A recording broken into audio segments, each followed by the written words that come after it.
हमारे जो tribal road के लिए आवश्यकता होगी उसके लिए मोबाइल मेडिकल का प्रदान किया जाएगा। जहाँ इन ट्राइबल क्षेत्र में 5 किलोमीटर के क्षेत्र में हॉस्पिटल की सुविधा नहीं है, उन सभी क्षेत्रों को इसके माध्यम से मदद करने को कवर कर दिया जाएगा। Thank you. इसी के संबंध से 2 मिनट की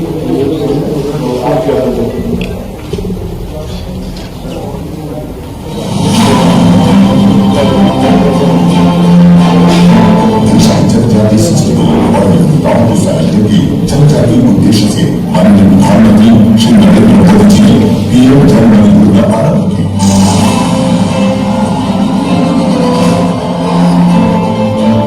पिछड़े जनजातीय समूहों के लिए हमने पीएम जनधन योजना शुरू की। जो जनजातीय समाज अब तक विकास की मुख्य धारा से कटा हुआ था, जनधन योजना के तहत उनका तेज विकास शुरू किया गया। मुख्यमंत्री डॉक्टर मोहन यादव के प्रयासों से प्रदेश में एक और नई कड़ी जुड़ रही है, मोबाइल मेडिकल यूनिट यानी जन चिकित्सा वाहन। प्रदेश के चिन्हित 21 जिलों के 87 विकास खंडों में चलाए जाने वाले 66 चलित चिकित्सा वाहन ऐसे दूरस्थ गाँव के करीब 1270 वसाहतों तक सेवाएं देंगे, जहाँ 5 किलोमीटर तक स्वास्थ्य सुविधा नहीं है। लगभग 3 लाख से अधिक लोगों को इसका लाभ मिलेगा।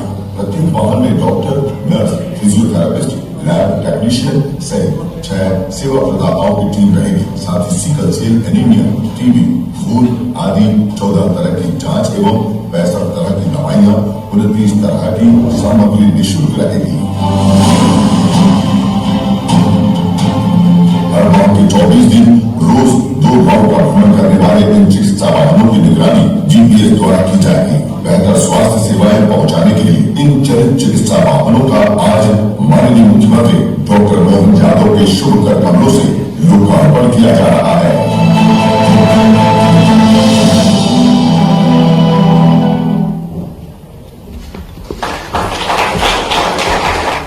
प्रधानमंत्री जी का विकसित भारत का भी संकल्प है और स्वस्थ भारत का भी संकल्प है, और इसलिए उन्होंने टीबी मुक्त भारत अभियान और एनीमिया जो हमारे दूरस्थ ग्रामीण क्षेत्रों में आदिवासी लोग हैं जो इस प्रकार के रोगों से के चपेट में आ जाते हैं और फिर उनका जीवन बहुत ही दुखदायी हो जाता है। इसके निकाय के लिए, इसके समाधान के लिए कोई सोच भी नहीं सकता था कि कोई सरकार चुनाव के मिशन का कार्यक्रम शुरू करेगी।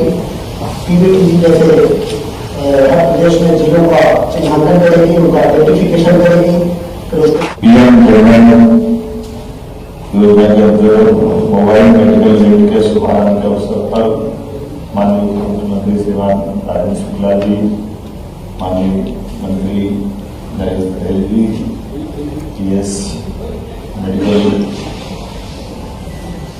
एजुकेशन दोनों कामन नाम क्या है? Health department. मैं उम्मीद करूंगा कि जिस बड़ी प्रभाव से यशस्वी प्रधानमंत्री ने पीएम जनधन योजना अर्थात वो अंचल जिस अंचल में हमारी सेवा की अत्यंत आवश्यकता है, और ये मान सकते हैं कि पूरे देश के परिप्रेक्ष्य में देखें तो हमारे आसपास के अंचल में हमारे अपने भौगोलिक क्षेत्र बड़ा है, तो जागरूकता और कई कारणों से उसकी अत्यंत व्यक्तिगत ध्यान देने की जरूरत है। तो स्वाभाविक रूप से हमारे बीच में आज ऐसा मौका है कि जब हमें सेवाओं की विस्तार की अगर बात करते हैं तो मेडिकल का चलता फिरता अस्पताल ये मेडिकल वेन का रूप रहेंगे, और खास करके जो चिन्हित जिले हैं अनूपपुर, अशोकनगर, बालाघाट, छिंदवाड़ा, दतिया, डिंडोरी, गुना, ग्वालियर, पटनी, मंडला, मुरैना, नरसिंहपुर, सतना, शहडोल, श्योपुर, सीधी, शिवपुरी, जबलपुर, रायसेन, उमरिया, विदिशा, और ये ऐसे करके 87 लाख के अंदर लगातार ये हमारे बीच में माननीय महामहिम श्रीमान मंगोई पटेल भी इस बात का आग्रह करते हैं कि सिकल सेल एनीमिया का जो नुकसान है और उसकी जो परेशानियां बाद की कई पीढ़ियों को आगे जाकर जो कष्ट आता है उसको समय देते जांच करेंगे, ठीक से उपचार करेंगे तो उस चीज से बचाया जा सकता है। जानकारी का अभाव होगी और इलाज के अभाव। मुझे मालूम है कि एक तरह से विभाग ने काफी अपने टॉप प्रायोरिटी इन बीमारियों को भी दिया है और विभाग के लिए जैसे माननीय रमेश शुक्ला जी कह रहे थे, ये बात सही कि हमने कोशिश की है। अभी मुझे मालूम नहीं रैंकिंग में अपने आप में विभाग का कौन सा नंबर है देश के परिप्रेक्ष्य में, अपना कौन सा नंबर आता है?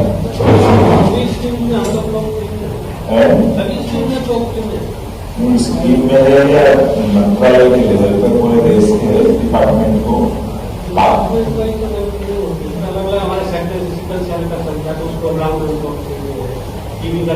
जैसे मैं एजुकेशन की बात करूँ या दूसरे डिपार्टमेंट में, तो देश के सबसे अच्छे राज्यों में से हमारा इस हेल्थ वाले मामले में किस नंबर है?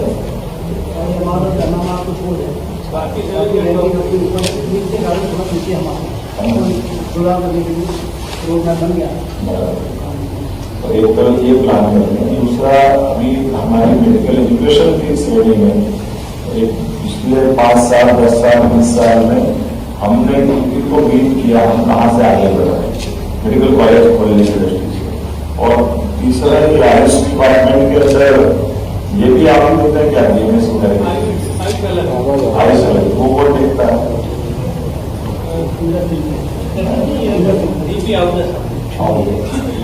तो आपके यहाँ तो आयुष डिपार्टमेंट के अंतर्गत एक साथ हेल्थ डिपार्टमेंट में उस व्यवस्था की भारत सरकार लेवल पे वो साथ बैठते हैं अलग अलग आप उसके डॉक्टर कुछ हमारी स्कीम में शामिल है, जनरल जो हमारे साथ मिलकर काम करते हैं और डिपार्टमेंट का पूरा देखते हैं। हमें नहीं बोलना चाहूँगा ये जो यूनिट का अपना लाभ मिलेगा हम अपनी जगह में, लेकिन ऐसे जिले जिन जिलों के अंदर ये बीमारियां हैं, जैसे थाईलैंड के जिले में देख रहा हूँ, थाईलैंड के लिए हमारे पास यद्यपि हमने प्राइवेट मेडिकल कॉलेज के लेवल पे शायद 13 केंद्र किया और 13 मेडिकल कॉलेज है ना, लेकिन 14 बता देता हूँ। जैसे उदाहरण के लिए झाबुआ, तो झाबुआ अमरपुर में हमारे पास मेडिकल कॉलेज नहीं है, लेकिन हमने प्लान किया है कि उदाहरण के लिए आपके हॉस्पिटल और हमारे देवघर विश्वविद्यालय वो अपना मेडिकल कॉलेज खोले। तो ऑलरेडी जैसे प्राइवेट सेक्टर वाले लोग अपना कॉलेज खोलते हैं, हम प्रमोट कर रहे हैं सरकारी विभाग के आपस में एक दूसरे से तालमेल कर ले, क्योंकि झापा एक तरह से इसी पे आता है जो आपने लिखा है। तो झापा अभी तक मेडिकल कॉलेज से बचा हुआ था, तो झापा झापा के अंदर देवघर विश्वविद्यालय का वो टेरिटरी है, तो उनके क्षेत्र में आता है झापा और इलाज। तो स्वाभाविक रूप से हम अपने हॉस्पिटल को उस समय को उनको दें, बाद में को अपने हॉस्पिटल बनाए, तो धीरे धीरे करके हमारी हर स्तर तक नीचे तक जो अपनी इसकी भावना वो पहुंचने में मदद आए। तो इस तरह से कुल मिलाकर के प्रत्येक जिले के अंदर उन्नत से उन्नत प्रकार की एक सुविधा पहुंचे, ये उसका प्रयास है। और मैं उम्मीद कर रहा हूँ आने वाले समय में हेल्थ एजुकेशन भी, हेल्थ डिपार्टमेंट भी कुशलता के साथ, खासकर ये जो चुनौतियां हमारे सामने हैं, जैसे बताया गया है कि आपकी इस वाहनों के माध्यम से आम संचार ओपीडी सेवाएं या आपने लिखा बहुत अच्छा टीवी खास करके हमारे क्षय रोग अपने आप में चुनौती, और क्षय रोग के लोगों को मैंने 2 दिन पहले भी आपके डिपार्टमेंट से किसी की आपको कोई बचा तो मिले, अन्यथा बचाव तो CSR फंड से या मेरे फंड से कहीं से भी दे देंगे, संकोच नहीं करना। लेकिन वो रेट के बारे में भी कोई कंजूसी करने की जरूरत 80 जरूरत नहीं है, 100 रुपए देंगे ताकि वो अपने आप में प्रमोट करें, नीचे तक उस बात का जिसकी आवश्यकता है उसकी जानकारी हो जाए। और इस संबंध में अभी भी आगे नहीं, भविष्य में भी आप जब भी बुलाओ जब बुलाओगे, हमारे तरफ से टॉप प्रायोरिटी है हेल्थ डिपार्टमेंट को लेकर। मैं उम्मीद करूँगा हम सब मिलकर बनाए रखेंगे। और उसके अलावा भी व्यक्तिगत रूप से हमारे विभाग के अधिकारी कर्मचारी इनकी अपनी सेवा संतोष को लेकर के किसी भी क्षेत्र में कोई कठिनाई है, सरकार पूरी संवेदनशीलता के साथ आपके साथ है। हमारे यहाँ बड़े बीमारों को पदों की पूर्ति करने के लिए हमने अनुमतियां दी, उन अनुमतियों का आधार पर उसकी अतिशीघ्र भर्तियां कर दिया। जितनी अच्छी भर्ती होगी उतना लाभ मिलेगा। इसी के साथ साथ अभी और अन्य ऐसे हॉस्पिटल है, जिस हॉस्पिटल में हमारे पास नजदीक के किसी सरकारी संस्थान को जोड़कर यूनिवर्सिटियों को पैरामेडिकल या नर्सिंग स्टाफ या एसआई के नए कोर्स खोलने के लिए भी परमिशन देने का हमने प्लान बनाया। और नियमित करना है कि आने वाले समय में हमारे हेल्थ डिपार्टमेंट नंबर 1 की स्थिति में भी रहे और हेल्थ और एजुकेशन के ऐसे विभाग जो सहज रूप से पूरा वातावरण बदल देते हैं, संवेदनाओं से जुड़ा होंगे, भविष्य की छलांग लगाने के लिए भी मौका देता है। मैं उम्मीद करूंगा आने वाले समय में जब हम दोबारा मिलेंगे फिर कुछ नया आइडिया नए प्रकार से आगे बढ़ने का संकल्प लेंगे। पुनः आज की इस मेडिकल मोबाइल यूनिट की मेरी अपनी ओर से बधाई और बढ़ूंगा।